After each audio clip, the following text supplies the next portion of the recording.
Parmi les éléments qui viennent majorer la facture, outre la TVA, nous avons le port et les emballages.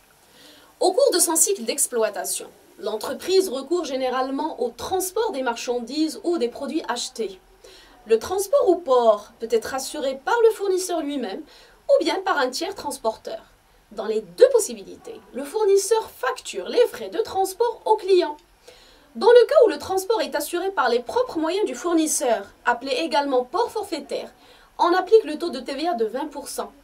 Dans le cas où le transport est assuré par une tierce personne ou société de transport, appelée également transport débours ou récupéré, on applique le taux de TVA de 14%.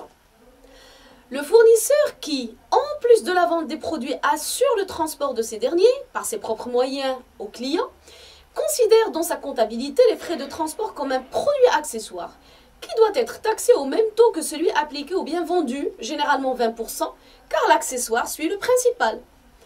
En matière comptable, le transport assuré par le fournisseur et facturé au client constitue, pour le client, une charge courante ou d'exploitation enregistrée au début du sous-compte 61 425 transport sur achat. Pour le fournisseur, un produit d'exploitation accessoire à son activité principale inscrit au sous-compte 71 276 port et frais accessoires facturés. Par ailleurs, le vendeur peut faire appel à une société de transport pour la livraison des produits aux clients.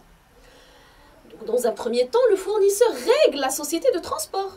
À ce niveau, on débite les comptes 61 426 transport sur vente et 34 55 état TVA récupérable et on crédite le compte avec lequel le fournisseur a réglé les frais de transport.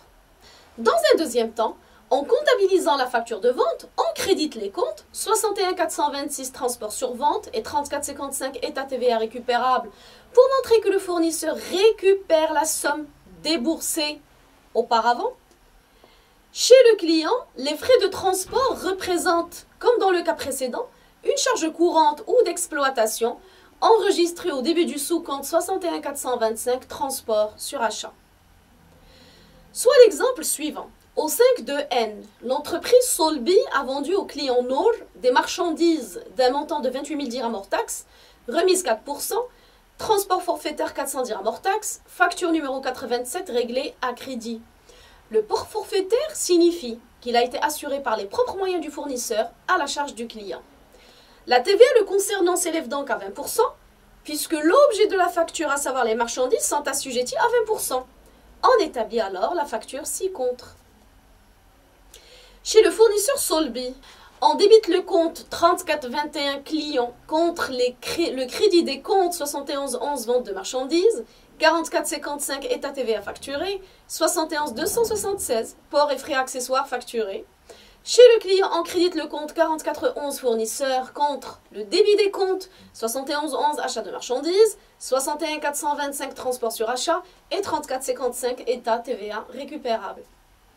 Soit l'opération ci-contre. Au 26.7n, l'entreprise Jorf a vendu des marchandises à crédit au client Arbello pour 25 000 dirhams hors taxe, remise 5%, transport assuré par une société de transport 500 dirhams, réglé en espèces, facture numéro 96.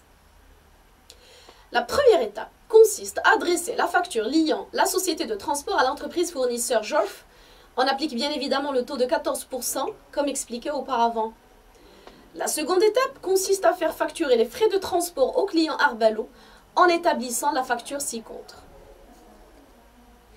Nous allons donc, dans un premier temps, débiter chez le fournisseur Jorf le compte transport sur vente, le compte état TVA récupérable et créditer le compte caisse. Dans un second temps, nous allons toujours chez le fournisseur débiter le compte client, créditer les comptes vente de marchandises et état TVA facturé, annuler les comptes transport sur vente et état TVA récupérable pour montrer que les 570 déboursés au départ sont récupérés. Chez le client, l'écriture est simple puisque on débite les comptes achat de marchandises, état TVA récupérable et transport sur achat contre le crédit du compte fournisseur.